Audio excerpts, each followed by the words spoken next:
Buenas noches, hermanos. Le damos la bienvenida a todos ustedes. Saludamos a los hermanos que conectan desde su casa también. Que Dios les bendiga. Y bueno, listos para cantarle a nuestro Dios, reconocerle en este día tan especial que podemos celebrar la resurrección de Cristo. Así que vamos a comenzar con una palabra de oración. Agradecidos a Dios por las visitas también, los hermanos que hoy comparten con nosotros. Vamos a orar y que ahí en nuestros corazones que podamos decirle a Dios que queremos escucharle, queremos aprender de Él, queremos exaltarle, queremos cantarle en esta noche, queremos tener la actitud correcta delante de lo que Él tiene para decirnos en esta noche. ¿Oramos? Padre, gracias, Señor, por este privilegio de poder estar aquí delante de ti, esta oportunidad, Señor, de reconocerte, esta oportunidad, Señor, de alabarte, de adorarte, Señor, por lo que tú eres, por lo que tú hiciste, Señor, por tu misericordia, por tu bondad sobre cada uno de nosotros. Gracias, Señor, por la salvación en Cristo, por la esperanza, Señor, que hoy tenemos, que hoy disfrutamos. Y gracias, Padre, porque podemos recordar también y celebrar que no solamente moriste, fuiste sepultado, sino que también resucitaste con poder, Señor, al tercer día. Y ese mismo poder, Padre, está a disposición de cada creyente, de cada hijo tuyo, Señor, para poder vivir, como dice tu palabra, siendo más que vencedores por medio de aquel que nos amó. El enemigo quiere, Señor, que andemos cabizbajos, que andemos en derrota, desanimados, pero tú has muerto, Señor, has pagado la deuda de nuestros pecados y hoy podemos, por tu gracia, andar en tu poder. Gracias por tu amor, Señor, por tu gran amor. Gracias por tu inmensa misericordia, por tu inmensa bondad que has tenido sobre todos nosotros. Muchas gracias, Padre. Queremos dedicar este tiempo en tus manos, que tú tomes el control, Señor, sobre nuestras vidas y que prepares nuestros corazones en una palabra, en una enseñanza, Señor, que pueda quedar allí con nosotros, Padre, que nos fortalezca para poder seguir en este camino de fe, en este camino de la vida cristiana, Señor, que tú nos permites tener. Gracias, Padre, en el nombre de Cristo Jesús. Amén. Bien, bueno, eso es lo que proclamamos. El Señor Jesucristo resucitó, la tumba está vacía y se levantó con poder. Quería leer unos versículos solamente que se encuentran en 1 Corintios capítulo 15, versículo 3, no lo busquen. Dice: porque primeramente os he enseñado lo que asimismo recibí, que Cristo murió por nuestros pecados conforme a las Escrituras, y que fue sepultado y que resucitó al tercer día, conforme a las Escrituras. Más adelante dice: y si Cristo no resucitó, vana es entonces nuestra predicación, vana es también vuestra fe. Y el versículo 20: mas ahora Cristo ha resucitado de los muertos, primicias de los que durmieron es Él. Así que esta es una hermosa y gran verdad, una gloriosa realidad que el Señor Jesucristo ha resucitado. Y no es vana nuestra predicación, no es vana nuestra fe.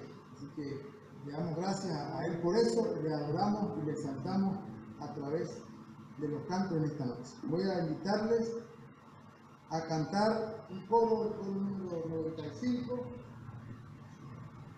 Aquí va a estar proyectado ahí en la pantalla,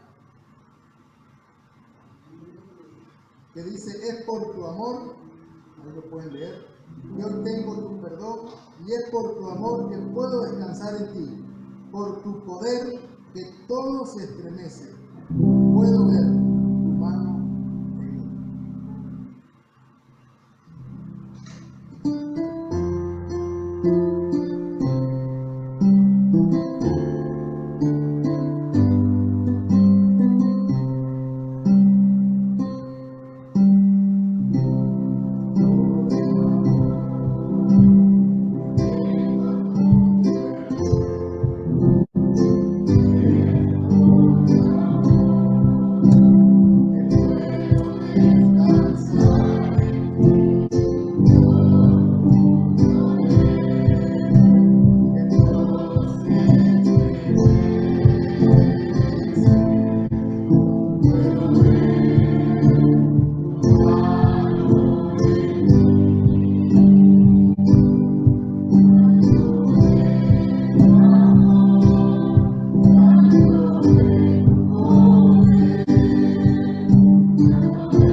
Apropiado para ser nuestro sustituto. Tenía que ser el Santo Hijo de Dios, Él mismo, en persona, que llevara nuestro pecado, que cargara nuestra culpa, que viviera con nosotros. Dios hecho hombre. Vamos a continuar alabando al Señor. Les invito otro coro. Que dice, no hay otro nombre. No estoy seguro que sea el nombre, pero dice, no hay otro nombre. Dice en una parte de este canto, dice, ven a adorar al que resucitó, la luz del mundo que nos rescató. No hay otro nombre igual, no hay otro nombre igual. Mientras cantamos en actitud de adoración, ¿verdad? Mientras cantamos, vi que algunos cerraban los ojos y alguien dijo que mientras se cierran los ojos físicos, se abren los ojos de la fe. Que este sea nuestro caso en esta noche, mientras alabamos al Señor. ¿Cantamos?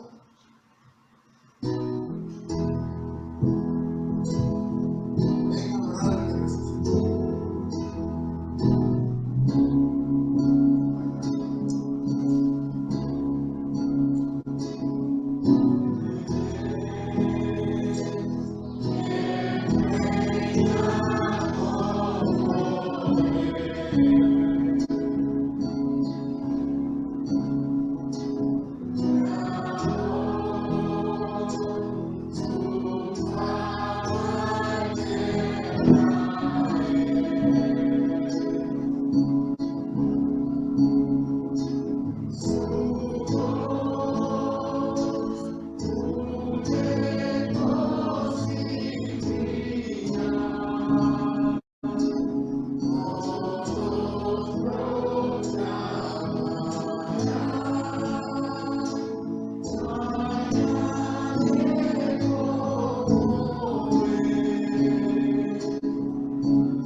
es tu nombre, Cristo. Lo que habrá sido para el Hijo de Dios llevar nuestro pecado de alguna manera, entrar en relación con el pecado por su condición eterna, por su condición santa. Nosotros a veces tenemos otra actitud delante del pecado, estamos habituados, a veces jugamos con el pecado o directamente a veces caemos en pecado. Pero lo que habrá sido para el Santo Hijo de Dios, por nosotros, entrar de alguna manera en contacto con el pecado. Podemos hacernos una idea en la parte de su sufrimiento físico, por lo que vemos, por lo que escuchamos, pero la parte espiritual, el Padre dándole la espalda, yo creo que no hay nadie que pueda explicarlo. Así que vamos a seguir adorando al Señor. Esta vez otro coro, el número 10, que dice: oh, cuánto me amas, Cristo, así, que te entregaste tú por mí, y quiero entrar por ti.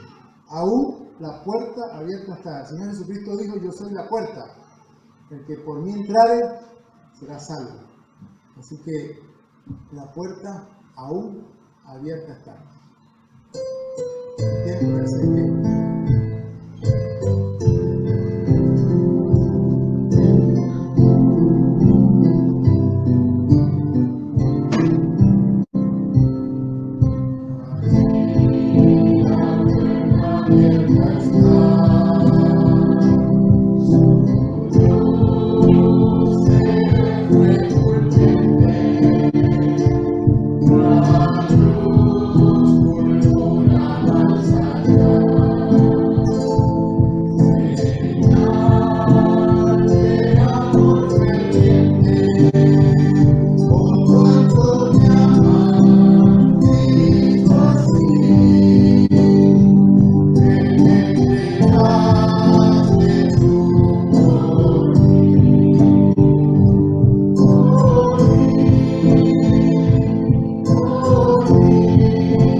Que Cristo murió, que fue sepultado y que resucitó al tercer día. Este hecho, este acontecimiento, lo quisieron negar. Ustedes se acuerdan que vinieron los discípulos y lo robaron. Era una de las razones que ellos daban, que nosotros estábamos durmiendo, que algo había pasado, pero de resucitar no había resucitado. Y hasta el día de hoy gente busca evidencias de ese hecho histórico, bíblico, histórico. Y no hay que buscar mucho tampoco, porque cada vida que se rinde al Señor y que cambia su situación y que toma una decisión de poder agradar a Dios, obedecerle y vivir para Él, es una evidencia de la resurrección del Señor, de ese poder que levantó a Cristo, ese mismo poder que el creyente tiene para vivir. Perdonado, justificado, como lo dice en su palabra. Vamos a tener una última canción.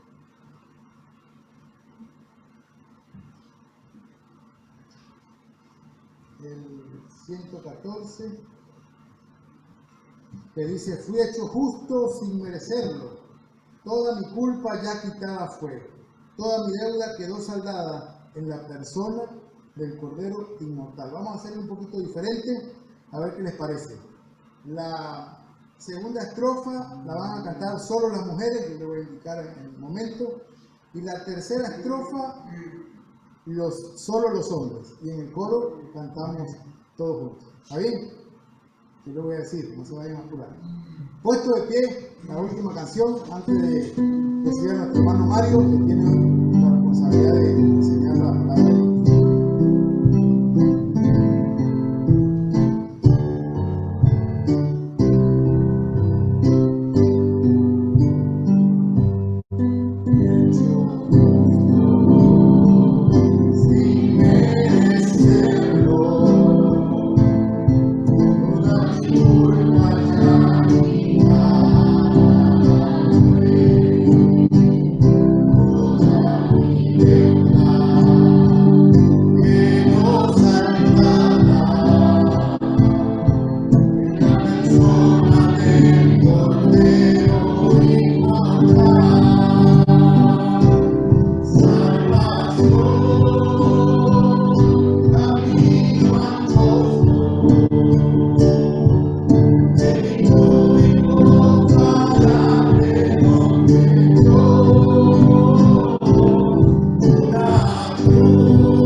le aviso chiquititos, pueden tomar asiento. Estar orando, hermanos, por Guillermo, un hermano del pueblo de Colazo, Córdoba, que está viniendo acá a Lima con toda la familia. Primero viene él solo, con el único propósito de brindarle a la familia un sustento, un apoyo espiritual, un crecimiento espiritual para ellos, un cuidado. Y bueno, ese es el interés y el propósito con que él viene, para estar orando, apoyándolo. El día martes él está llegando aquí a Lima. Bueno, agradecer también a Dios por la etapa del techo. Mañana se culmina todo lo que es el cielo raso en la parte de afuera. Y bueno, ya es una etapa cerrando de la construcción. Y bueno, nada más que eso. Orar también con esto termino, la familia Ferrar, el fallecimiento de su hijo, que viene a ser primo de Vivi y de la hermana Mónica Ratibel, que falleció en el día de ayer. Así que están orando por consuelo y por la salvación de ellos, la familia Ferrar. Bueno, sin más, hermano Mario Rivuelo va a quedar responsable de este tiempo.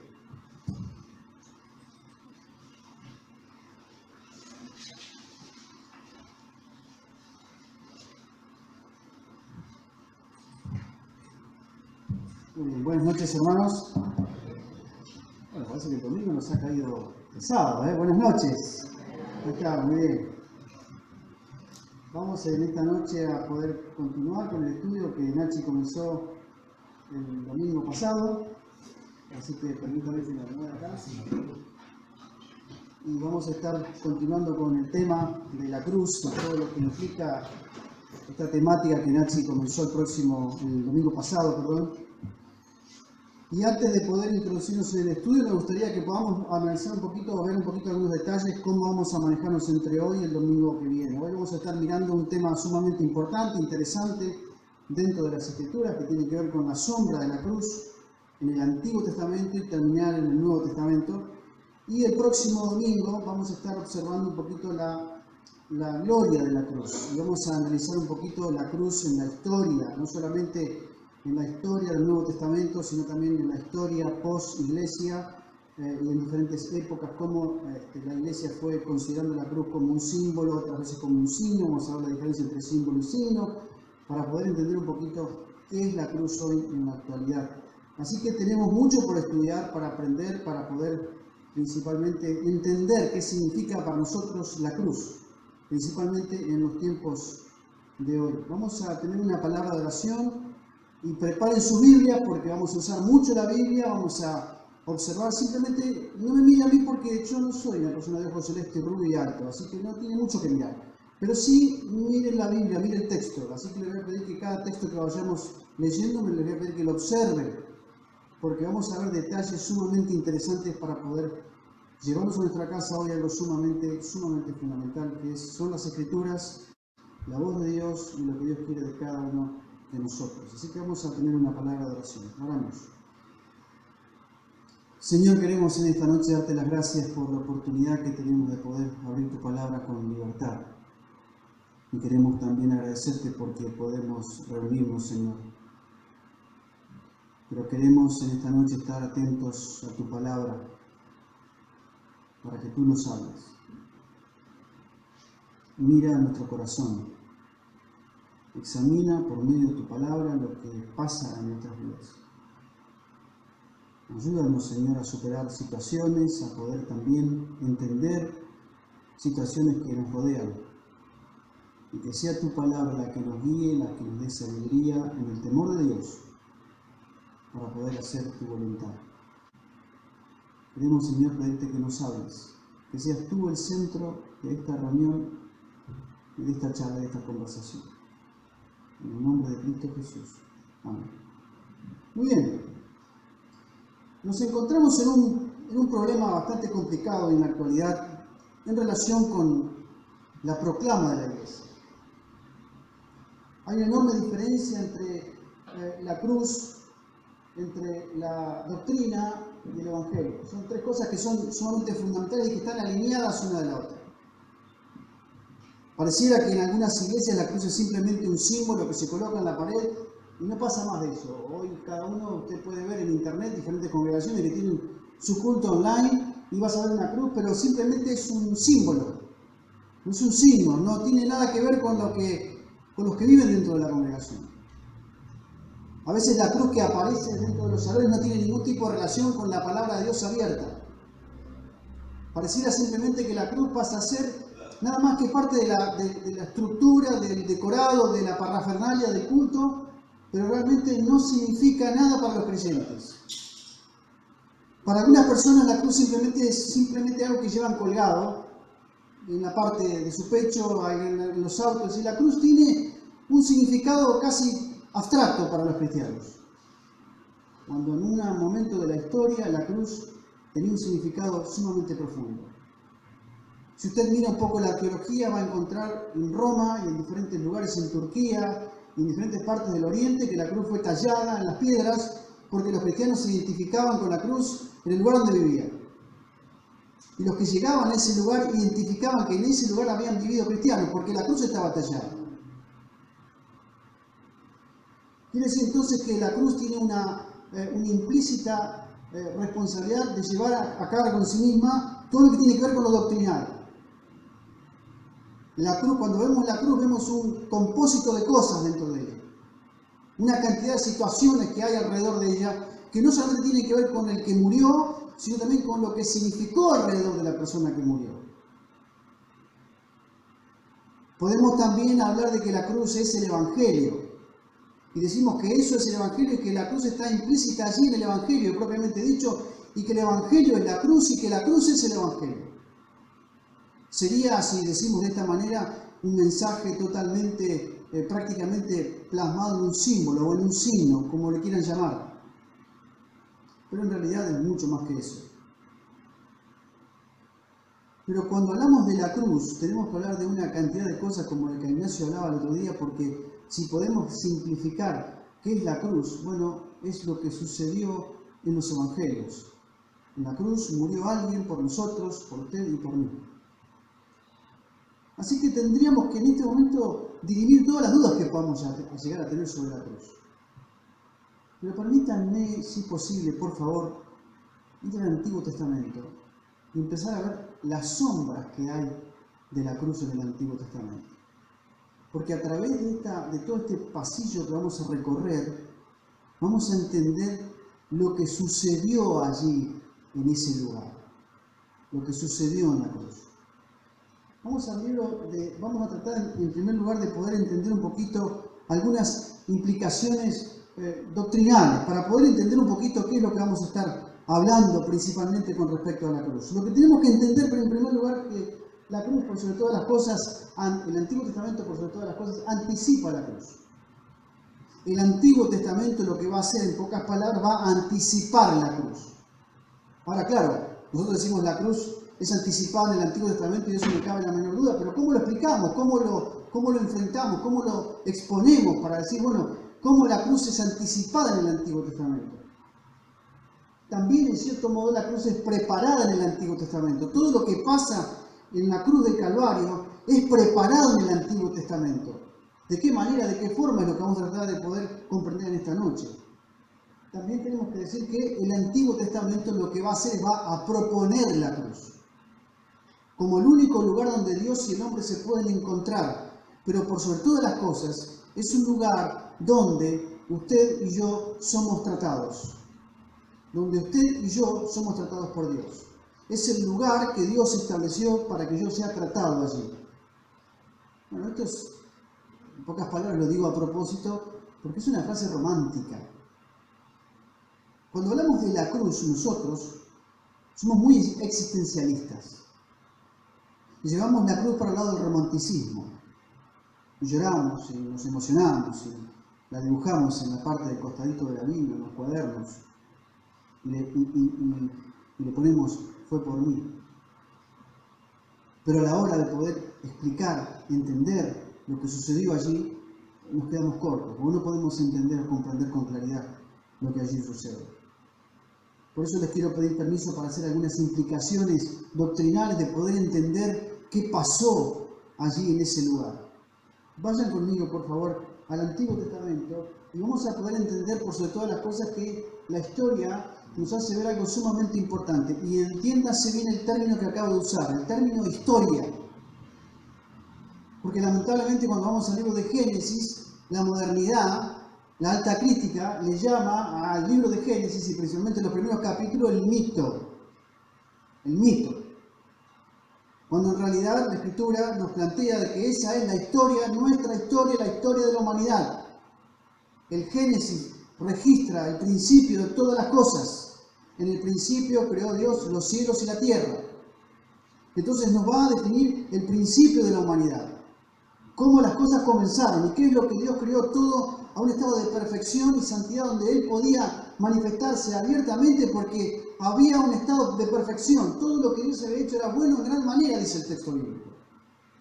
Y coloca al hombre allí en el huerto del Edén, el hombre en un estado de perfección, no de perfección como nosotros entendemos a la idea de perfección. Tiene que ver con otro contenido, con otra situación, con otra condición. Tiene que ver más que nada con el estado. Dios coloca al hombre en el huerto del Edén y lo coloca en un estado de perfección, donde el hombre podía relacionarse con Dios sin ningún tipo de problemas porque no había entre Dios y el hombre el pecado, aunque el pecado ya existía cuando el hombre fue colocado en la tierra.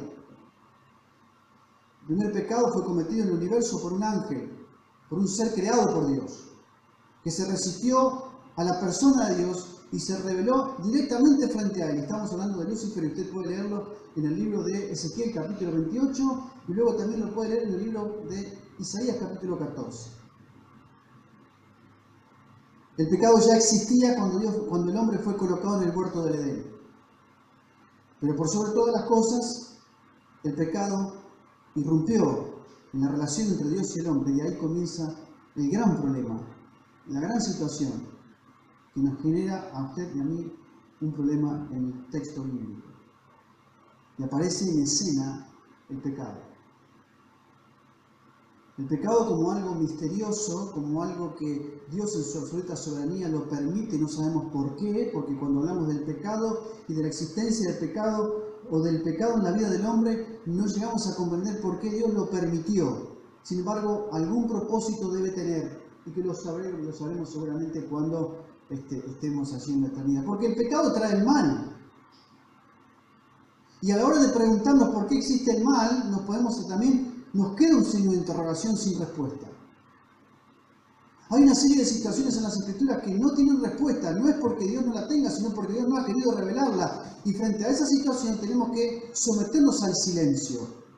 La cruz incluso, aunque a ustedes les parezca mentira, tiene una cantidad de incógnitas y de preguntas que no tienen respuesta.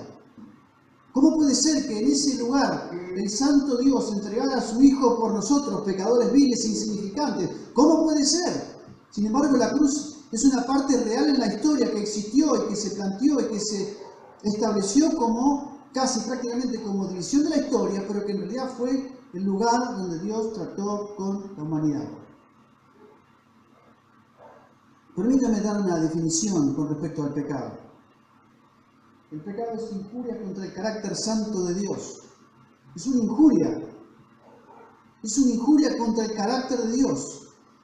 El pecado es una subversión contra el orden establecido por Dios. El pecado es una desviación personal de la correcta relación con Dios. Esto es, en definitiva, una definición clara, precisa, de lo que el pecado es en la vida de la humanidad. En la humanidad en sí misma. Si usted mira conmigo, quédese allí en Génesis, si mira conmigo, Romanos capítulo 3, versículo 19, así vamos a ver una sentencia que Dios hace en el libro de Romanos.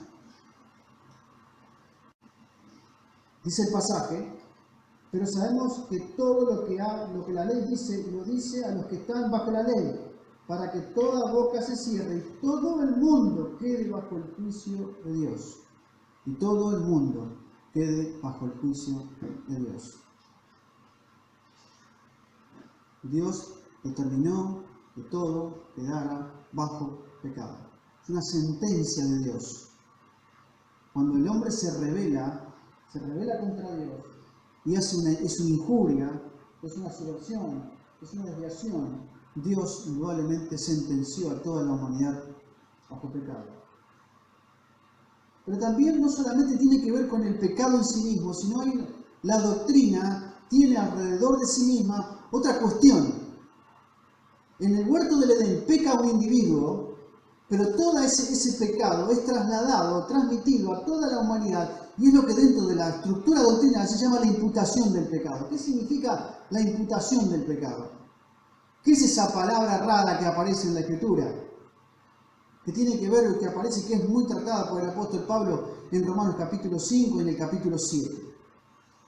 ¿Qué es la imputación del pecado? Es cuando se le imputa, se le pone a cuenta la deuda de uno a otro, la situación de uno a otro. Es importante que ustedes entiendan este concepto de imputación porque van a entender de manera concreta lo que pasa en la cruz después. Permítanme definirlo. La imputación del pecado de Adán a la raza humana. La Escritura es muy clara en este sentido. Adán peca y el pecado de Adán es trasladado, transmitido, imputado en toda la humanidad. Por eso decimos que es una sentencia. La sustitución del pecador por Cristo. Es decir, la imputación implica que el pecador necesita un sustituto para que el juicio no sea concreto, específico, sobre el hombre en sí mismo. Luego la aplicación de la justicia de Dios sobre la vida del creyente, imputando la vida de Cristo. Es decir, hay una doble imputación. Se imputa el pecado del hombre a los otros hombres, se imputa la culpa del hombre a Cristo y se imputa la vida de Cristo a los creyentes. Lo explico de vuelta para que lo puedan entender. Se imputa el pecado del hombre a todos los hombres, a toda la humanidad. Se imputa la culpa del hombre en la persona de Cristo y se imputa la justicia de Cristo a los cristianos. Esto es, en pocas palabras, en términos globales, la doctrina de la imputación. Romanos capítulo 5, versículo 12, es muy claro con respecto a esto. Dice el texto: por tanto, como el pecado entró en el mundo por un hombre, y por el pecado la muerte, así la muerte pasó a todos los hombres, por cuanto todos pecaron. El pecado entró en el mundo por un hombre, y por el pecado la muerte, y la muerte pasó a ¿quién? A todos los hombres. ¿Por qué? Porque todos pecaron. Bueno, después usted puede seguir estudiando el texto allí, porque es muy claro en esta idea. Así que tenemos que entender con claridad que el pecado no es algo sencillo y no es algo, no es una cuestión de moralidad, porque hemos llegado al punto de que el pecado es una cuestión que tiene que ver con lo moral.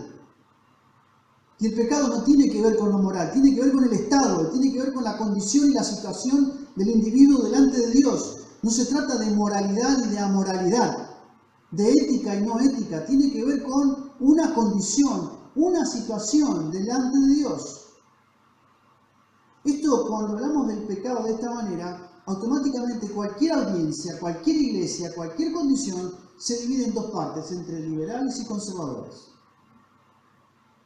Aparecen los liberales que consideran el pecado como algo abstracto, como algo indiferente, como algo, bueno, puede ser, no sé, tal vez con una especie de aparente justicia externa, y aparecen los conservadores que consideran que el pecado está bien definido en la Escritura. Permítanme leer un texto ahí en Romanos capítulo 7, versículo 24. Escuchen este texto, por favor. Pablo dice algo sumamente importante para romper el concepto de entre liberales y conservadores. Romanos capítulo 7, versículo 24, dice: miserable de mí, ¿quién me librará de este cuerpo de muerte? Ahora, cuando usted lee este texto, usted se encuentra en una expresión sumamente importante. El traductor lo tiene que poner en signos de admiración porque entiende que el texto griego está diciendo algo sumamente, extremadamente pesado. Yo intenté un poquito hacer mi propia traducción del pasaje del texto griego. Dice, se lo traduje de la siguiente manera: yo, un miserable, de este cuerpo muerto, ¿quién me hará libre? O se puede traducir de la siguiente manera: yo, un miserable de este cuerpo para muerte, ¿quién me hará libre? Porque Pablo está sintiendo en su misma carne la situación de tener el pecado y la sentencia de Dios en su propio cuerpo. El pecado no tiene que ver con un estado moral, no tiene que ver con la moralidad, tiene que ver con un estado delante de Dios, una condición delante de Dios. Sin embargo, los liberales lo llevaron para un plano de libertinaje, liberalidad. Claro, entonces me conviene que el pecado sea algo que tiene que ver con lo moral y no que tiene que ver con mi estado delante de Dios. Así que cuando la cruz es levantada, no es levantada simplemente por un hecho moral, como se cuestionó en el segundo y tercer siglo, incluso después vuelve a resurgir en el siglo X, en el siglo 1000 después de Cristo, en el 1100, vuelve a resurgir este concepto de la moralidad de la cruz. Y teólogos reaccionaron fuertemente porque la cruz no tiene que ver con lo moral. Porque la cruz, cuando se levanta, expone una condición delante de Dios. Así que estas son las implicaciones doctrinales que la cruz va a tratar. Esta es la implicación doctrinal que la cruz se encuentra, que la cruz revela, que la cruz expone frente a la humanidad. Mire, puede haber una cantidad de intelectualidad, puede haber una cantidad de modernidad, pero la humanidad está bajo esta condición. Y eso no va a cambiar a no ser que Dios intervenga. El hombre se colocó en esta condición. Si Dios no interviene, el hombre no podría jamás haber cambiado su condición. Así que la cruz es algo serio. Cuando anunciamos el Evangelio es algo serio, porque estamos mostrando por medio de las Escrituras, revelando por medio de las Escrituras lo que Dios dice sobre la humanidad. Estos son los que tienen que ver con implicaciones doctrinales, que son mucho más profundas y mucho más densas. Permítanme, ahora sí, hacer algunas implicaciones textuales de esto que vamos a estar mirando. Vayan conmigo, por favor, al libro de Génesis, capítulo 21. Vamos a ir pasando muy rápido. No vamos a detenernos mucho en esto, simplemente vamos a ir caminando, nada más. Génesis, capítulo 3, versículo 21, ya todos conocemos la historia. Y dice el versículo 21, Jehová Dios hizo al hombre y a su mujer túnicas de pieles y los vistió. Si usted se detiene allí, mire conmigo el versículo 7. Entonces fueron abiertos los ojos de ambos y conocieron que estaban desnudos. Entonces cosieron hojas de higuera y se hicieron delantales. Eso expone una condición. El hombre se da cuenta ahora, porque tiene un conocimiento de su propia condición, se da cuenta de que está desnudo, que está desprovisto. Intenta por sus propios medios cubrir su propia vergüenza. Y este texto expone esa condición. El hombre intentando cubrirse, tratando de tapar. El versículo 8 expone una actitud. Oyeron la voz de Jehová, Dios, que se paseaba por el huerto al aire del día, y el hombre y la mujer se escondieron de la presencia de Jehová Dios entre los árboles del huerto. No solamente se cubren de su propia vergüenza, sino que se esconden de la presencia de Dios, huyen de la presencia de Dios. Es una reacción, es una actitud frente a Dios, una actitud de cubrirse, una reacción de esconderse, de no querer estar frente a la revelación de Dios de su carácter santo. Del versículo 9 al 13, si usted después lo puede mirar detenidamente, Dios hace 4 preguntas que exponen la condición del hombre. ¿Dónde estás tú? ¿Quién te enseñó que estabas desnudo? ¿Has comido el árbol que yo te mandé? Que no comieses. ¿Qué es lo que has hecho? Esas preguntas son preguntas que Dios hace que van directamente a la conciencia del hombre que éste se esconde mucho más frente a estas preguntas y se excusa.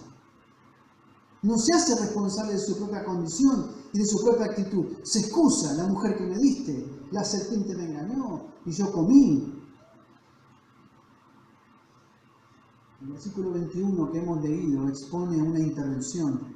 Jehová Dios hizo al hombre y a su mujer túnicas de pieles. Y por primera vez en la Escritura, el versículo 21 expone un sustituto. Una persona, alguien que va a ocupar el lugar del hombre. Dice la Escritura: Jehová Dios hizo al hombre y a su mujer túnicas de pieles y los vistió. Estas pieles son tomadas de animales que tuvieron que ser sacrificados porque Dios tenía que cubrir su vergüenza, la vergüenza del hombre. Y aparece por primera vez también la implicación de cubrir, que es plasmada en todo el Antiguo Testamento, pero principalmente aparece en el libro de Éxodo, en el libro de Levítico, el concepto extremado de cubrir. ¿Cubrir qué? ¿Qué es lo que tiene que cubrir Dios en el huerto del Edén? Y uno tiene una respuesta inmediata: el pecado. Bueno, es una media verdad. Vení conmigo, quiero citar 3 cosas. Dios va a cubrir el pecado de su presencia, tiene que cubrirlo, porque Dios es santo. Y el pecado Dios va a cubrir el pecado frente a su presencia. Tiene que cubrir el pecado de su justicia, porque su justicia no es una justicia pasiva. Dios va a actuar. Y tiene que cubrirlo porque su misericordia le lleva a cubrir ese pecado. Su misericordia incluso contiene su justicia. Y tiene que cubrir el pecado por su santidad, porque su santidad también evidencia su ira frente al pecado. Así que Dios tiene que cubrir al hombre por una cuestión de que él no puede ser pasivo por el pecado. Es un acto de misericordia el hecho de cubrirles. Es un acto de compasión frente a su presencia. Ya el hombre, como dice el texto allí, el hombre ahora no es como uno de nosotros. Algunos hacen alusión que esa es una conversación con la Trinidad. Sin embargo, también habla de los seres que no son mortales. En la eternidad hay seres, no solamente las 3 personas de la Trinidad, sino hay otras personas que no son mortales. Entonces dice: no sea que el hombre sea como uno de nosotros y viva para siempre. Y aparece el texto, miren conmigo, versículo 23 del mismo capítulo. Observen el texto: y los sacó Jehová del huerto del Edén. El versículo 24 dice: los echó pues fuera al hombre y puso de mente en el huerto del Edén. Querubines. Los sacó, los echó. Y así se expone por primera vez en la historia del texto bíblico el concepto de cubrir, pero principalmente el concepto de que va a venir un sustituto que va a cubrir el pecado delante de Dios. Esto quedó en toda la historia del Antiguo Testamento. Y para esto vamos a seguir las huellas de esta sombra que aparece en la cruz en el libro de Génesis capítulo 22. Vayan al libro de Génesis capítulo 22, texto conocido por todos nosotros. Ya sabemos lo que sucedió allí en Génesis. Abraham lleva a su hijo a sacrificarlo. Miren conmigo capítulo 22 del libro de Génesis. Aconteció después de estas cosas que probó Dios a Abraham y le dijo a Abraham, y él respondió: ven aquí, y dijo: toma a tu hijo, tu único, a Isaac, a quien amas, y vete a la tierra de Moriah y ofrécele allí en holocausto sobre uno de los montes que yo te diré. Esa fue la indicación que Dios le dio a Abraham: dame a tu hijo, a quien amas. Dios le pide a su hijo, a quien él amaba.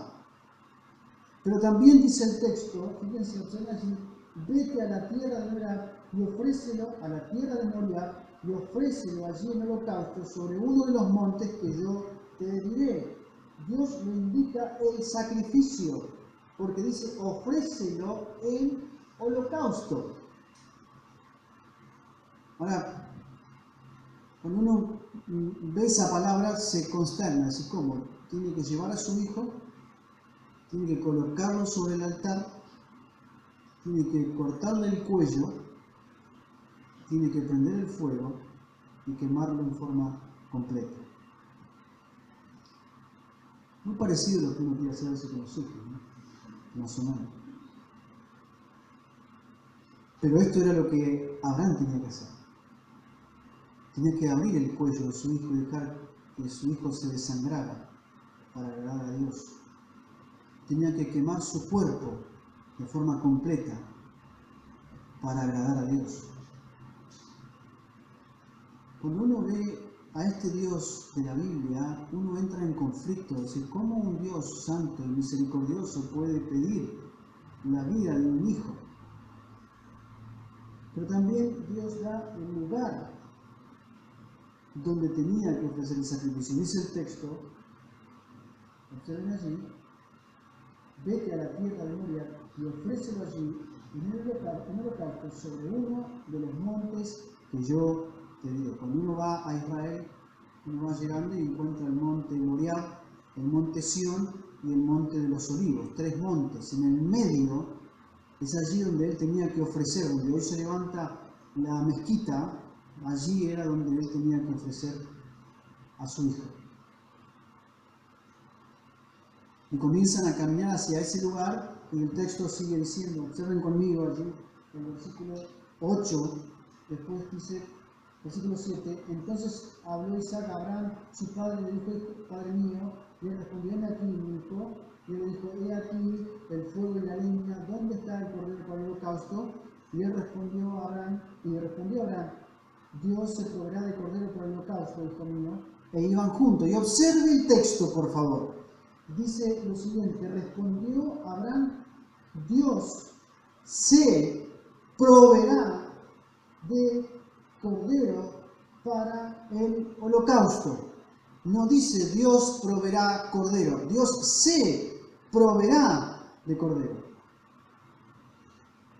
No tiene que ver la acción de Abraham, tiene que ver la acción de Dios, es la iniciativa de proveer un cordero para su propia satisfacción, procede de Dios, sale de Dios. Versículos 13 y 14, observen allí. En el 12 encontramos que Abraham ya está decidido a ofrecerlo en sacrificio. Hay una determinación de parte de Abraham de entregarlo, de ofrecerlo. Y Dios interviene y lo detiene.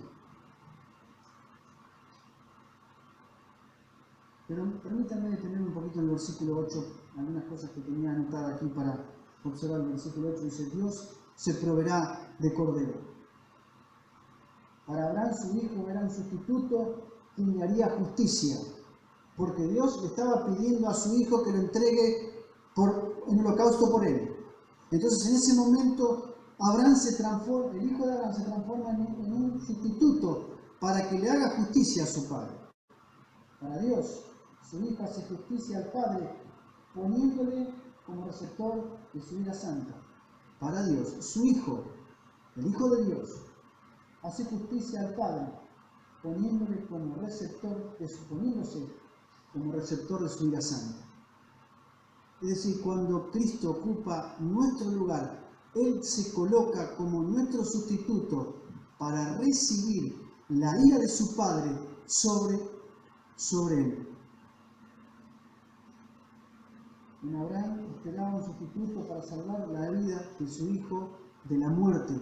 Abraham esperaba, porque él le dice, iremos allá y volveremos.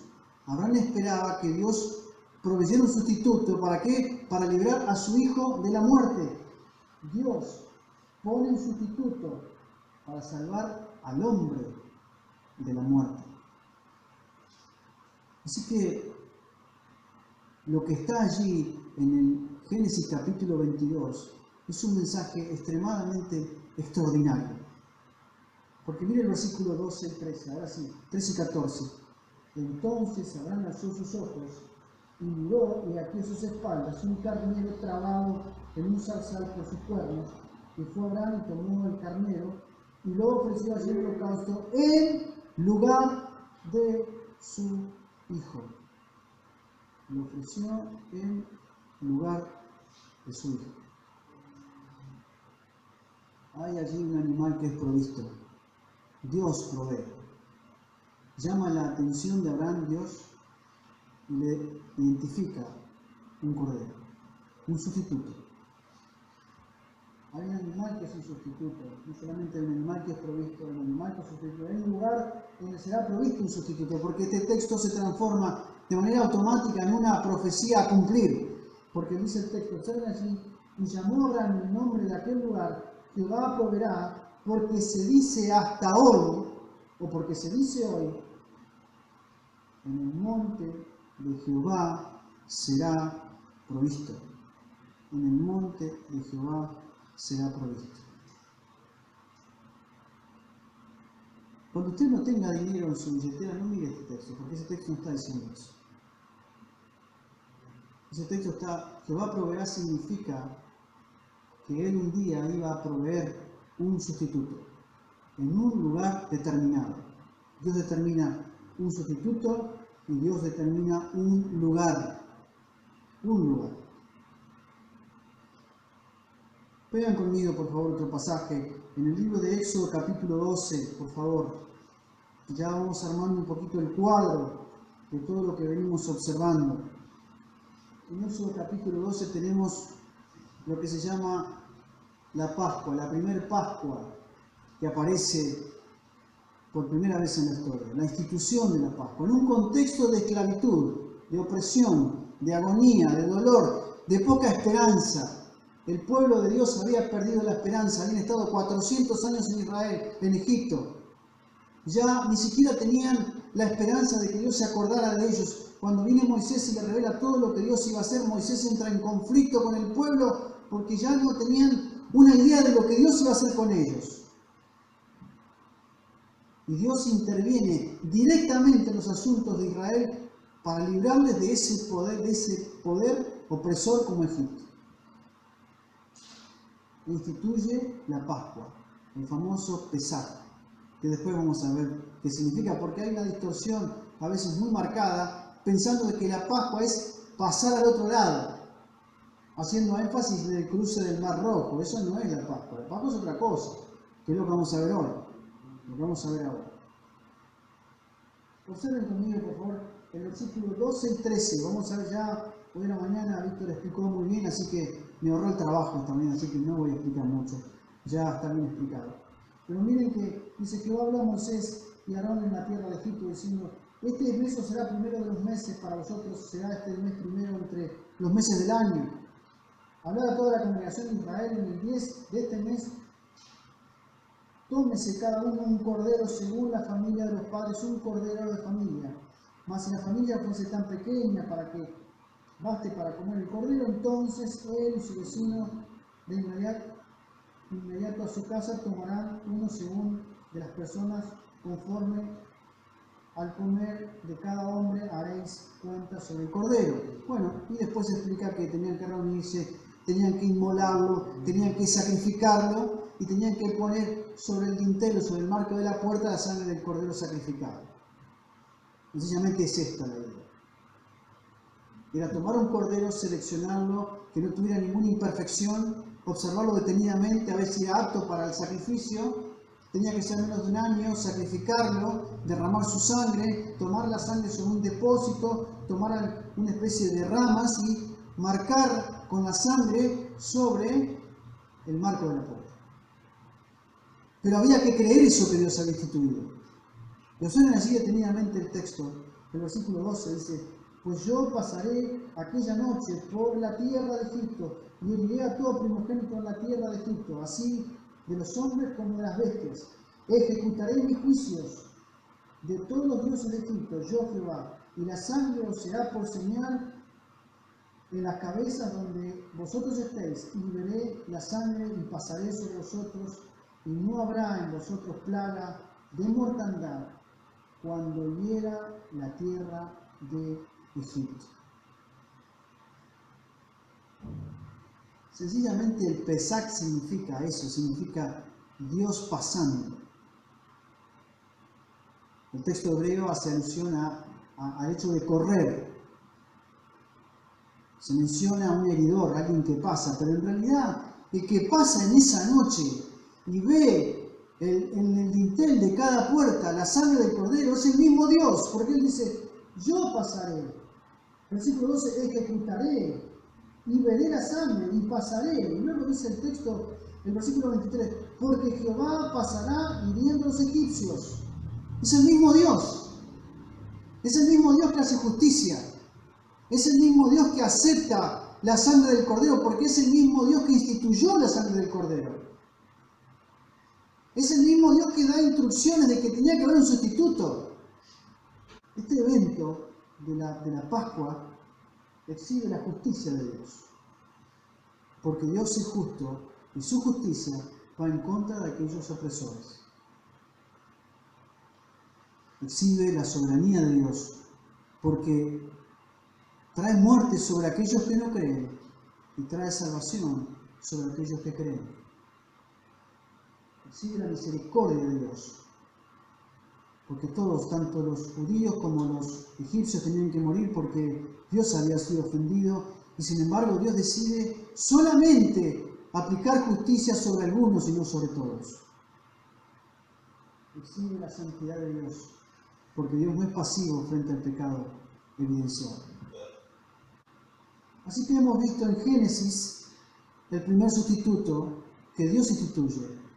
Hemos visto en el Génesis capítulo 22 el segundo sustituto que Dios instituye, pero también ahora le agrega un lugar.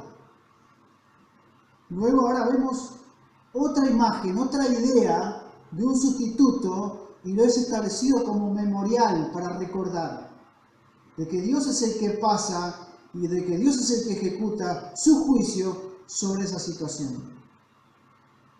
Y vamos ahora al libro de Isaías capítulo 53.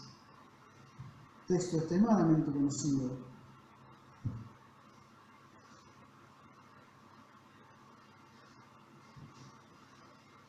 Donde observamos así detenidamente que ahora hay un cordero identificado.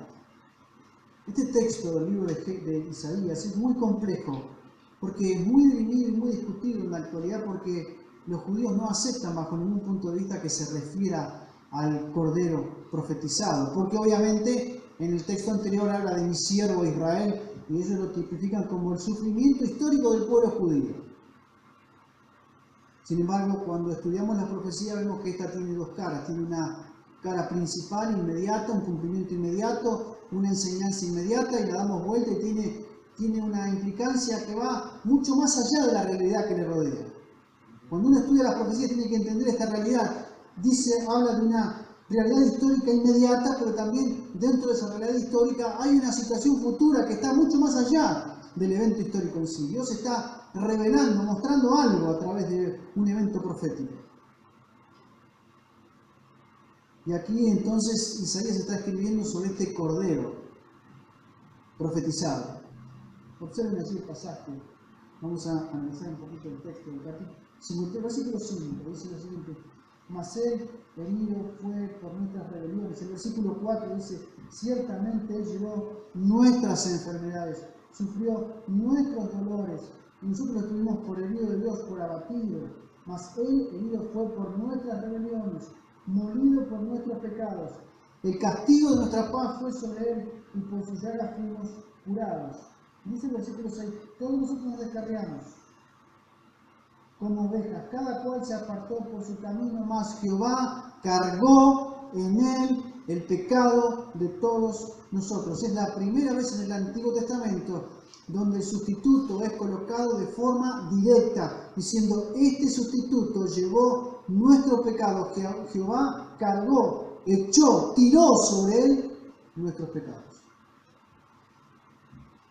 9 veces aparece el término él, haciendo alusión a una persona. Observen el versículo 2: subirá por nuevo delante de él. Versículo 2 también: y él, dice, no hay parecer en él. Versículo 3, al final: y como escondimos de él el rostro. Versículo 4: ciertamente llevó él nuestras enfermedades. Versículo 5: mas él herido fue El versículo final dice, la paz, el castigo de nuestra paz fue sobre él. Versículo 6, Jehová cargó en él. Versículo 7, angustiado él. Se está refiriendo al Cordero profetizado en la eternidad, anunciado en la eternidad y profetizado en la historia. ¿Por qué digo anunciado en la eternidad?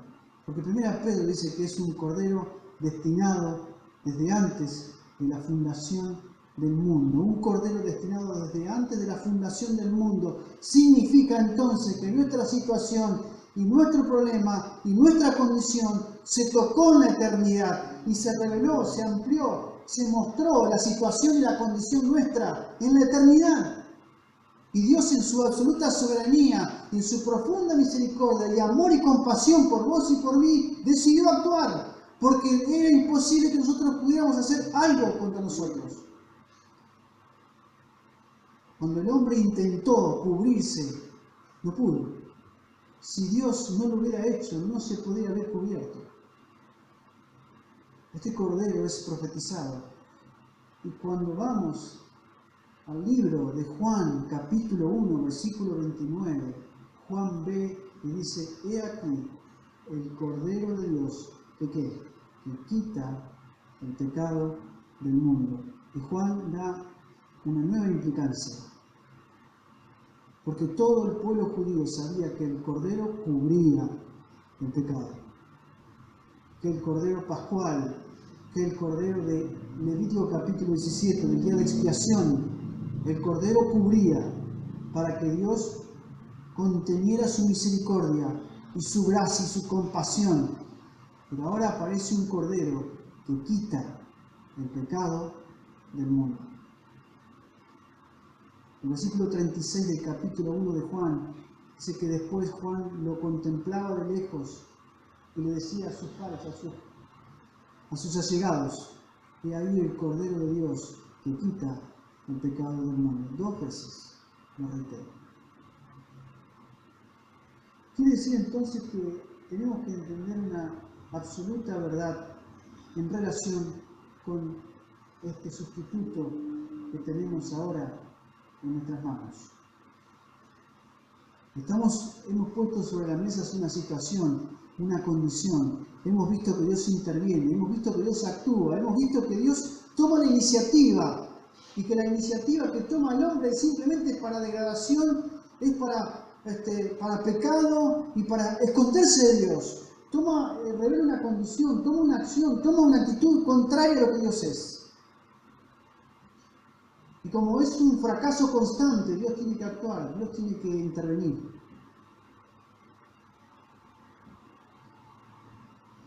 En el siglo III, un hombre llamado Policarpo escribe una carta que se llama la Epístola de Dioneto, tercer siglo. En una controversia muy particular, porque se cuestionaba el tema de la expiación. El tema de la expiación tiene connotaciones bastante complejas. No es tan simple tocarla, aunque pareciera simple, pero no la es. Y este hombre escribe lo siguiente. Él mismo llevó sobre sí la carga de nuestras iniquidades. Dios a su propio Hijo para hacer un rescate por nosotros. El santo por los transgresores, el intachable por los inicuos, el justo por los injustos, el incorruptible por los corruptibles, el inmortal por los que son inmortales. Porque, ¿qué otra cosa podría haber cubierto nuestros pecados de su justicia? Mediante cuál otro era posible que nosotros, los malvados e impíos, pudiésemos ser justificados de no ser por el único Hijo de Dios? Oh dulce trueque, maldad de muchos pudiera ser extendida de un solo justo, y que la justicia de uno pudiera justificar a muchos transgresores. Policarpo escribe esto en el año 400 en su epístola. Quiere decir entonces que durante toda la historia de la Iglesia el mensaje fue este. Cristo fue nuestro sustituto en la cruz del Calvario. Claro, si somos existencialistas, cuando vamos a la cruz lloramos. nos lamentamos, nos llenamos de lágrimas, nos consternamos mirando películas sobre la muerte de Cristo, y ponemos un video y vemos ahí y nuestras emociones son llevadas por esa condición.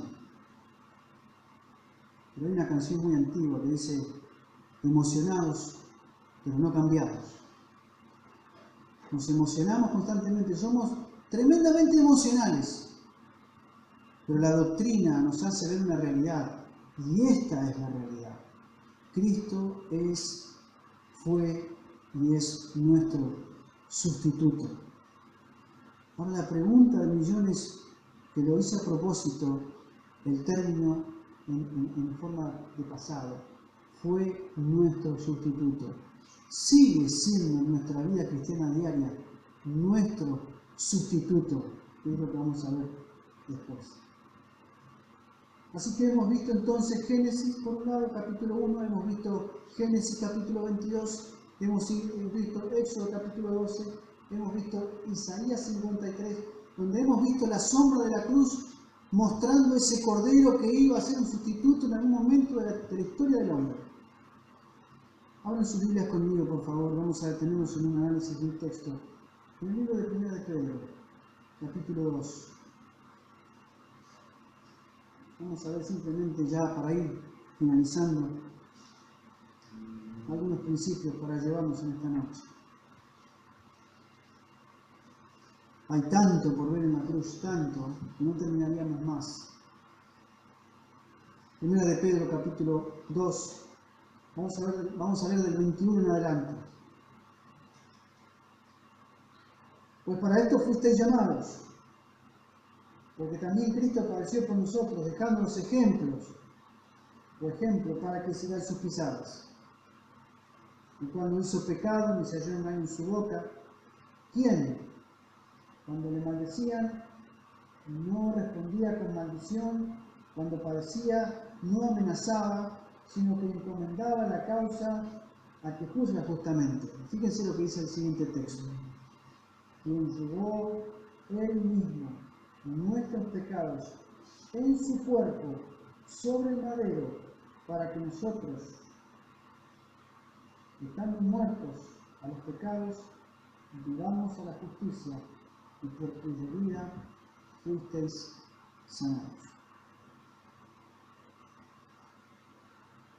Cuando vemos esto, lo vemos en el contexto del libro de 1 de Pedro, tenemos que entender que en el capítulo 1 habla de la sangre rociada, luego habla del cordero destinado delante de la fundación del mundo y de su sangre derramada, su sangre preciosa, sin contaminación, sin mancha.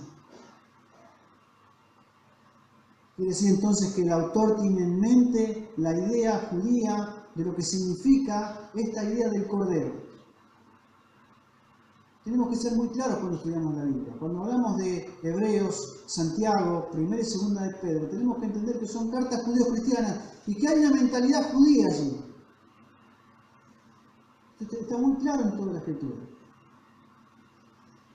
Por eso usa la palabra madero y no usa la palabra cruz como usa el apóstol Pablo. El apóstol Pablo usa la palabra cruz con un significado sumamente totalmente distinto al que está usando aquí, en este caso, Pedro.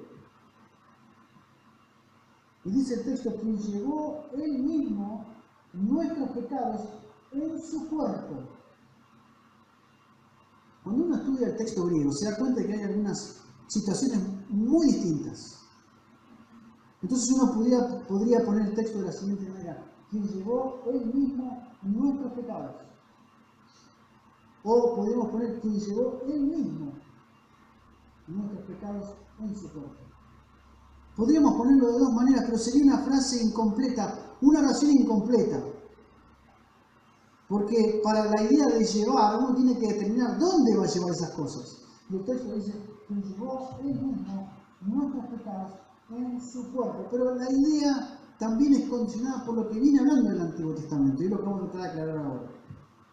Entonces la oración quedaría dividida de la siguiente manera. Dice el texto: quien llevó él mismo nuestros pecados. Porque la palabra llevó tiene una implicación sumamente interesantísima, que habla de una determinación personal. Y es la determinación del Hijo. El Hijo determinó llevar nuestros pecados. El Hijo determinó ser un sustituto. El Padre planifica en su absoluta soberanía la muerte del Hijo, pero el Hijo decide, por amor y por amor al Padre, aplicar el plan del Padre y decide hacerlo. Él llevó nuestros pecados en su sangre. Cuando uno va al libro de Hebreos dice, vengo pues, oh Dios, a hacer tu voluntad. El hacer tu voluntad, Dios mío, me ha agradado, dice el texto. Quiere decir entonces que hay una voluntad particular del Hijo de decidir ser un sustituto, tomar una determinación directa él mismo frente a lo que el Padre planifica de hacer la voluntad del Padre. Juan capítulo 10, versículo 15, observen lo que dice el texto. Pónganos en la hora allí, por favor. Juan capítulo 10, versículo 15, dice, así como el Padre me conoce y yo conozco al Padre y pongo mi vida por las ovejas. La determinación del Hijo, pongo mi vida.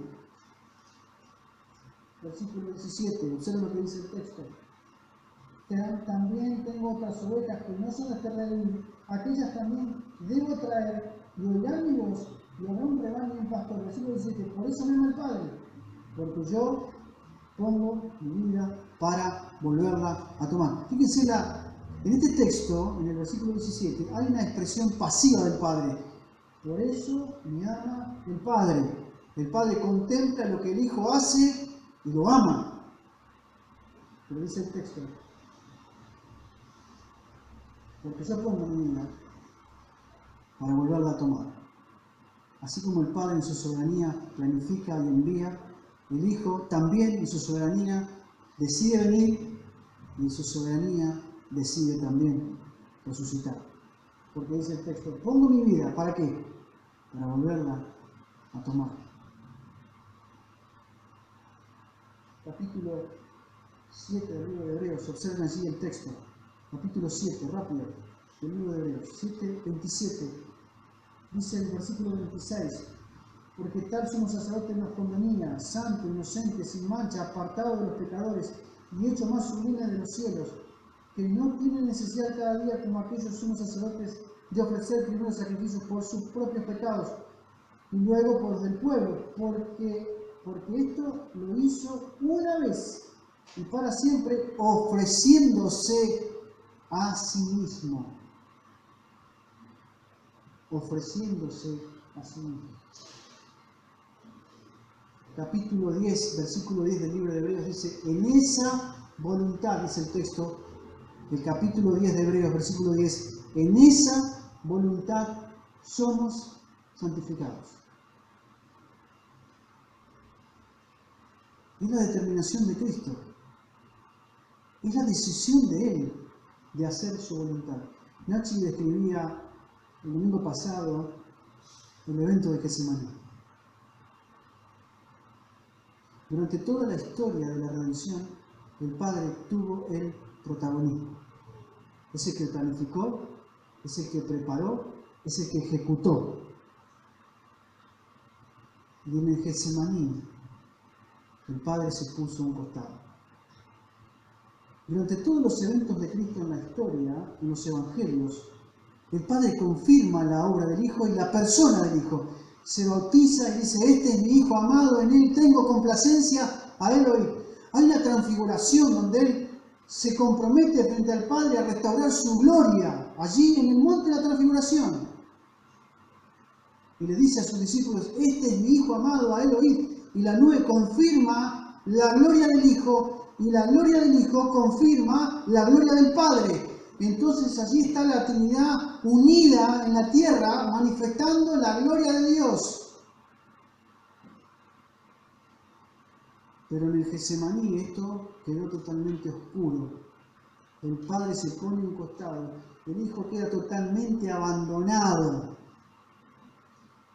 Y comienza la Trinidad a entrar en un conflicto. No hay una separación. Las tres personas no se pueden separar del vínculo trinitario, porque si no dejan de ser Dios.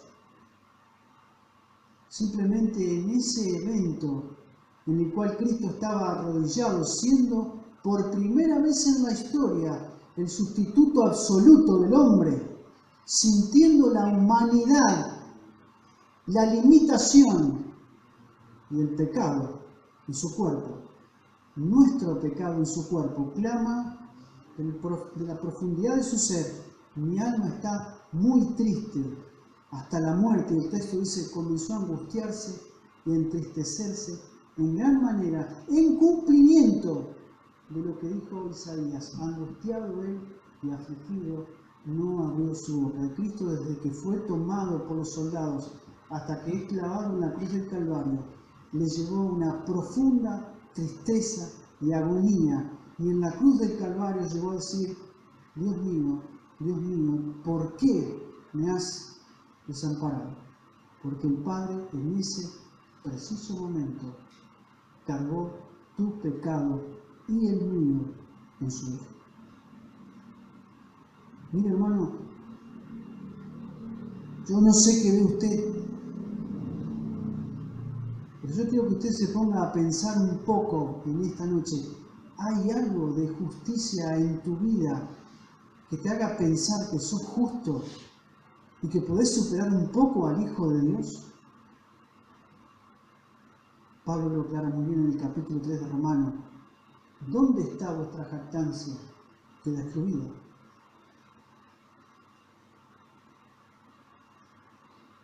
La determinación del Hijo en una sustitución. Hay un texto de los Evangelios, dice que en cumplimiento a la profecía del Antiguo Testamento, uno dice: puse mi rostro como un pedernal.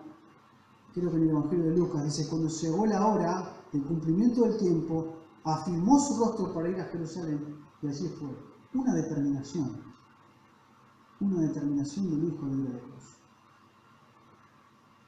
Esta Trinidad entra en conflicto cuando Pedro no toma parte y le dice: Señor, pensemos mismo, por favor, que no te acontezca tal cosa. Y Cristo puede ver más allá de las circunstancias y dice: apártate de mí, Satanás, porque eres de tropiezo, porque estaba cumpliendo otra cosa. Estaba sucediendo otra cosa allí. Y llevó él mismo nuestros pecados en su cuerpo sobre el madero. Y llevó él mismo nuestros pecados.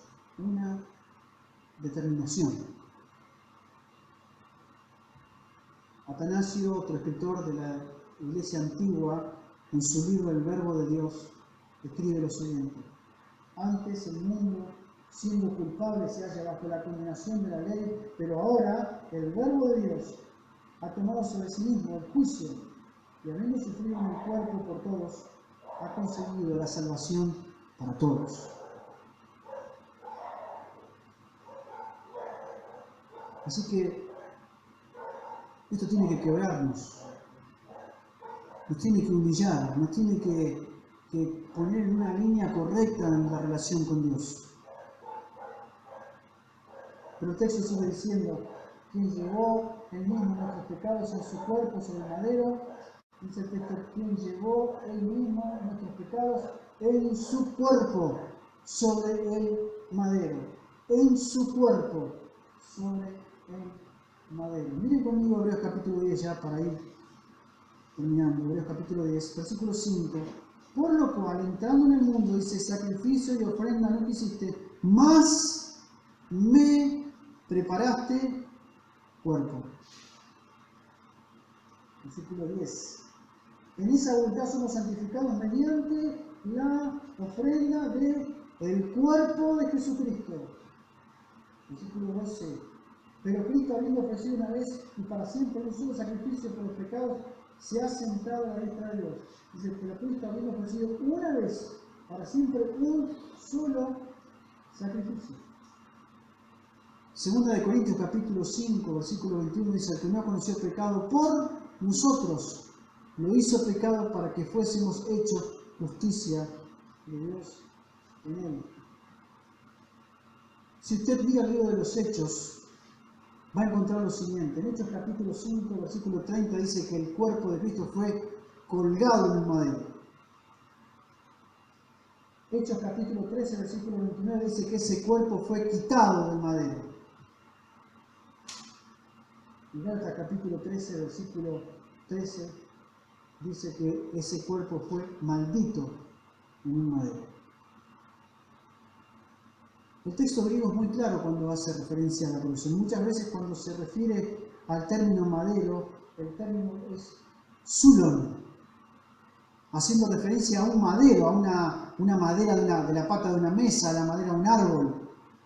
Pero cuando hace referencia a la cruz, el término es stauros. Y allí hay una diferente implicación. Uno es un término hebreo, otro es un término griego, un término latino, si es que cabe el término. Porque para el hebreo, el que era colgado en un madero era maldito.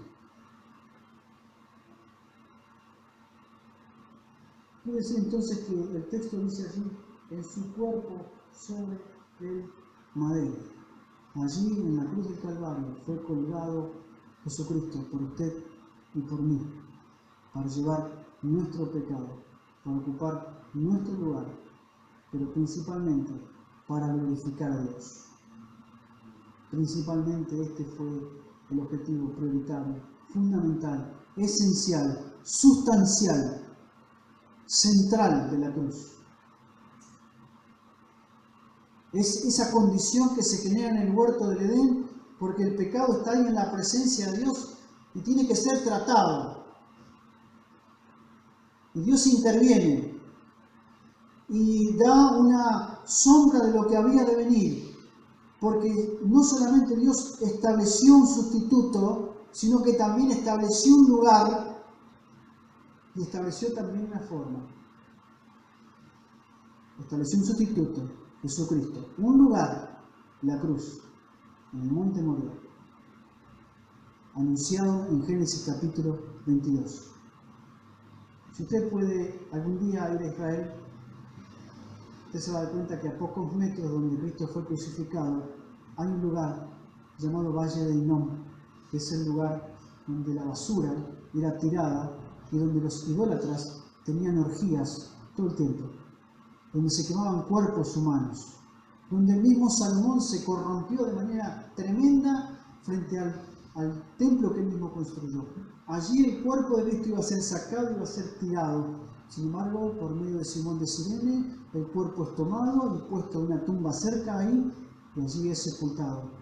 Es establecido durante 3 días. Ese cuerpo es levantado de la tumba.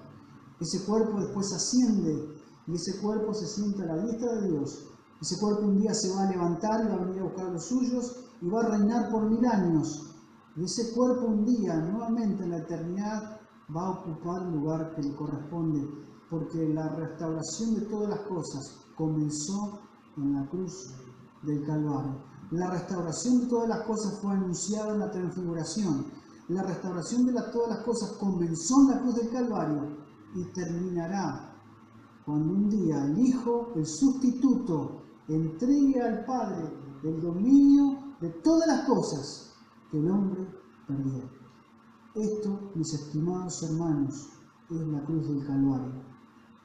No es un simple mensaje, no es un mensaje de folleto, no es un mensaje antropocéntrico, es la revelación de Dios al hombre para mostrarle que Dios está airado con la humanidad, pero que su amor es tan profundo que quiere perdonarlo. Por eso el texto dice, porque de tal manera amó Dios al mundo que ha dado aquí a su Hijo.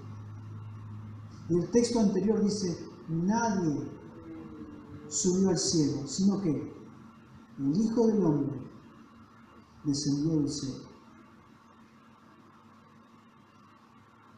Para terminar, Horacio Alonso en su libro La doctrina de la cruz de Cristo dice lo siguiente: la idea de expiación es la remoción de la culpa, del sacrificio. ¿Qué es?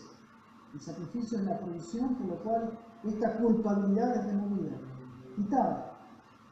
El sacrificio lleva la idea de soportar vicariamente la transferencia de la culpa desde el oferente del sacrificio a la víctima sacrificada.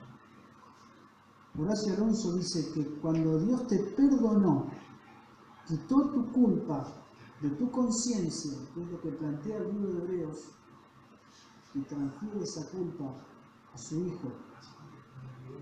Y el padre arremete de manera tremenda contra su hijo desde su ira para aplicar su justicia sobre su hijo.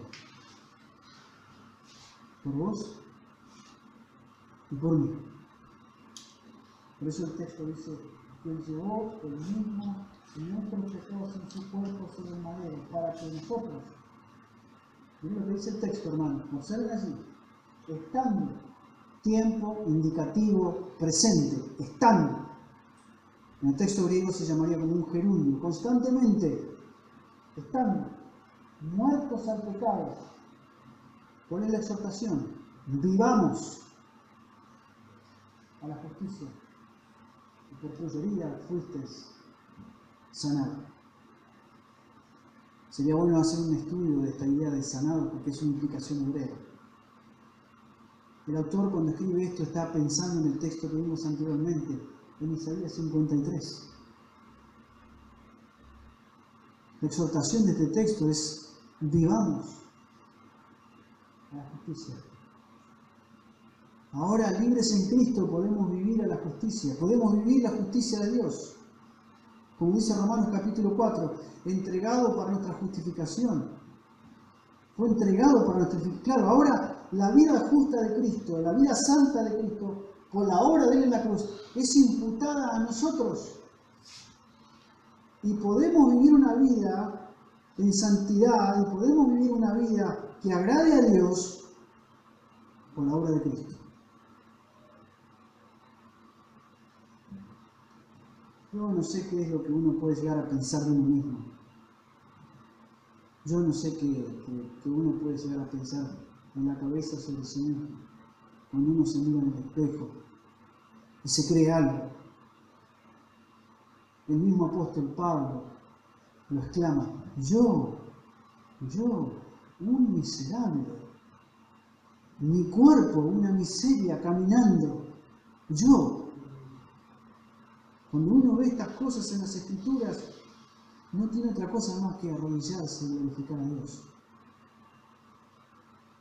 Cuando uno ve que estas cosas han sido tratadas en la cruz, uno se desprende de cosas, se libera de cosas. Cuando uno ve estas cosas en la cruz del Calvario, no tiene que demostrar nada, porque no hay nada que demostrar. Porque un intento de demostrar algo es vano, es banal, es hueco, es vacío, sin sentido. Es efímero, es superfluo. Y no encuentro más calificativos para darlo. Porque somos así, nosotros queremos mostrar todo. Y nos compramos un celular y queremos mostrar todo lo que da. Tiene esto, tiene aquello, tiene lo otro,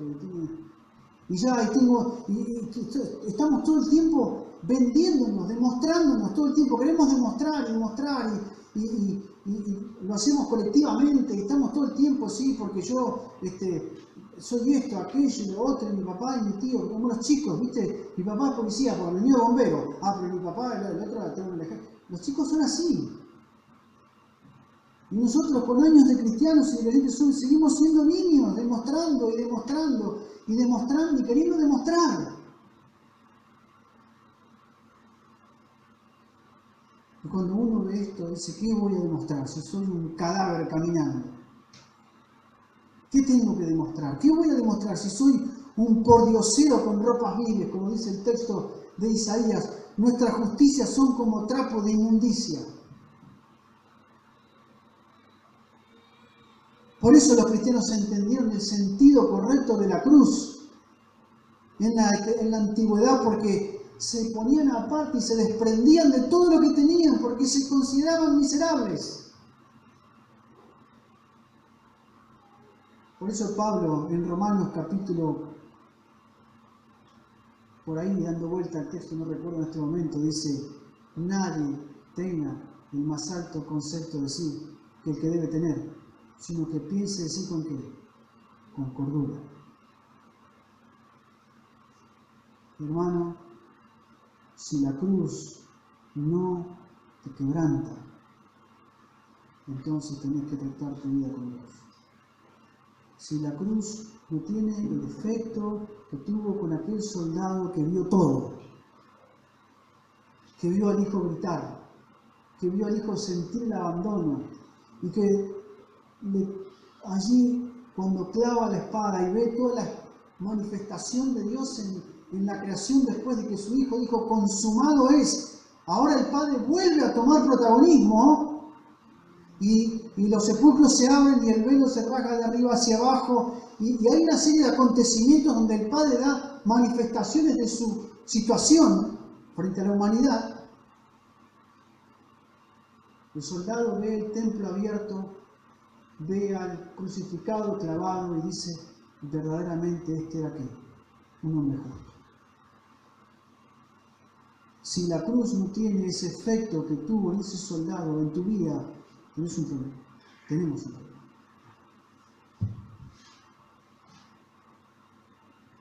Yo espero que esto te pueda o nos pueda quebrar como nos ha quebrado a mí principalmente mientras estudiaba esto en las escrituras. ¿Qué puede haber en nosotros, hermanos, que le podamos brindar al Señor? Miren ese engaño que nos han metido en la cabeza de decir, ¿qué ha hecho Dios por ti? ¿Qué ha hecho Dios por ti? Ay, son mucho. Bueno, ¿qué harás tú por Él? Y pasamos al frente, y lloramos, y tiramos el palito, el árbol, todas esas cosas ¿Qué puede hacer nuestra efímera vida para poder agradar a Dios? El texto es claro, el Hijo no vino para ser servido. Quiere decir entonces que simplemente somos pecadores comprados por precio. Y dice el texto, glorificad pues al Señor, ¿con qué? Con vuestro cuerpo y con vuestro espíritu, los cuales son de ¿quién? De Dios. El sentido de pertenencia. Tu cuerpo tiene dueño. Podríamos cerrar este mensaje de varias maneras. De manera simple, sencilla, orando. Nos vamos a casa y estamos todos contentos. Y nos ponemos de pie y cantamos una canción como la que vamos a cantar ahora. Porque allí en la cruz fue un glorioso intercambio. Allí en la cruz hubo un cambio, un glorioso intercambio que Él hizo por nosotros. Si no sabe esta canción, yo le pido que la aprenda, que la haga suya, que la mire, que la escuche. Porque un día en la cruz del Calvario, Dios trató nuestra vida. Vamos a cantar esta canción. Si no la sabe, sígala, ahí está la letra. Y después terminamos en oración.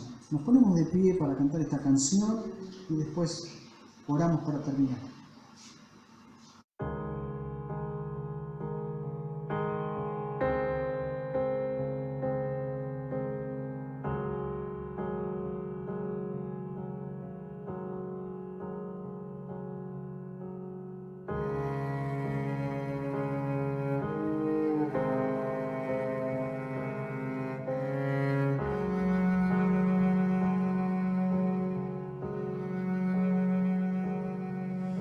¿Cómo puede ser que el bueno y justo se hizo hombre y fuera a morir por el más vil pecador? Como siendo yo su enemigo, el sufrimiento en mi lugar tomó en aquella cruz y cargó mi maldad sobre él. Su rectitud por la fe mía es.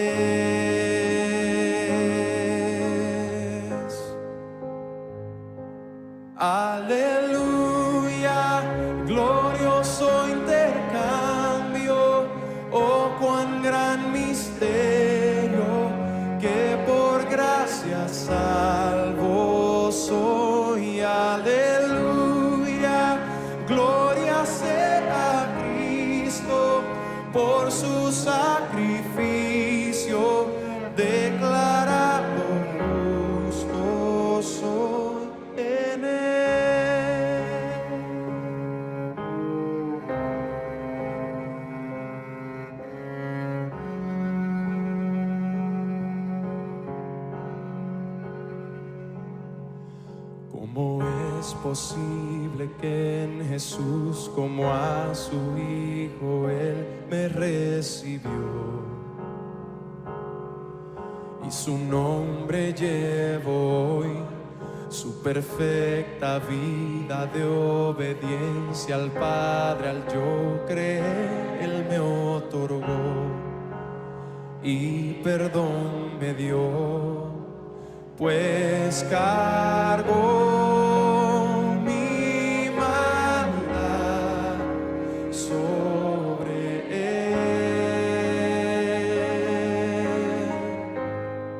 Su rectitud por la fe mía es.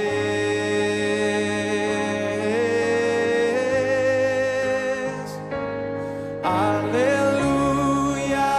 glorioso intercambio, oh cuán gran misterio, que por gracia salvo soy. Aleluya,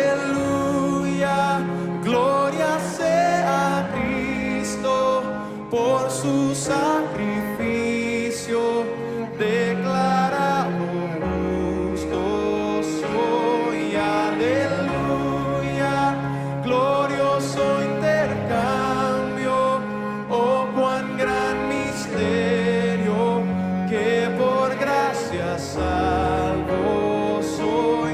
Aleluya, gloria sea a Cristo por su sacrificio, declarado justo soy en Él.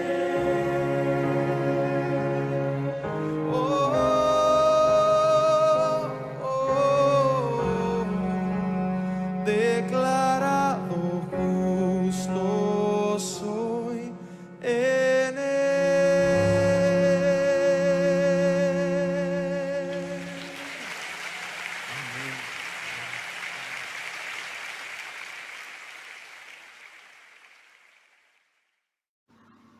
Amado Señor, queremos en esta noche darte las gracias porque tu palabra es viva y eficaz. Y queremos en esta noche darte las gracias porque tú has hablado en nuestro corazón. Queremos pedirte perdón por nuestro orgullo, por nuestra soberbia, por nuestra más incorrecta mirada de nosotros mismos frente a la cruz. Y ahora cuando vemos la cruz, nos humillamos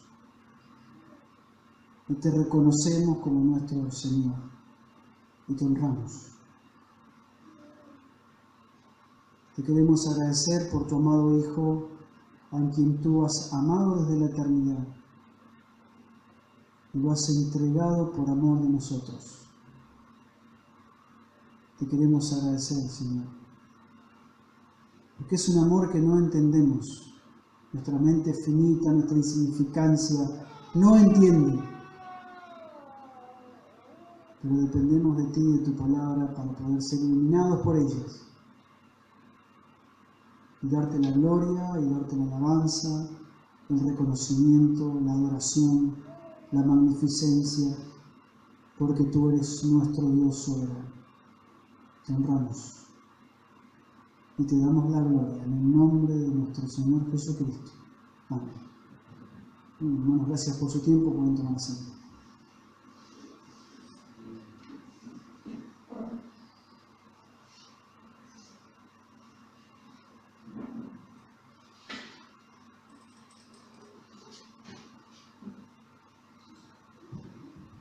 Bien, hermanos, que el Señor siga moviendo nuestros corazones a la adoración, ¿verdad? Cuánto amor, cuánta gracia hemos escuchado, cómo el Señor vio nuestro problema, se identificó con él. Y a veces algunos tenemos algún problema y los cercanos, los amigos, se alejan, se van. El Señor se identificó y se constituyó él mismo como la solución al problema. Vio nuestra deuda y la pagó, ¿verdad? Y bueno, y como escuchamos la canción final, nos hizo santos, nos hizo justos nos hizo libres. Así que, sin más, muchas gracias. Quedamos en libertad.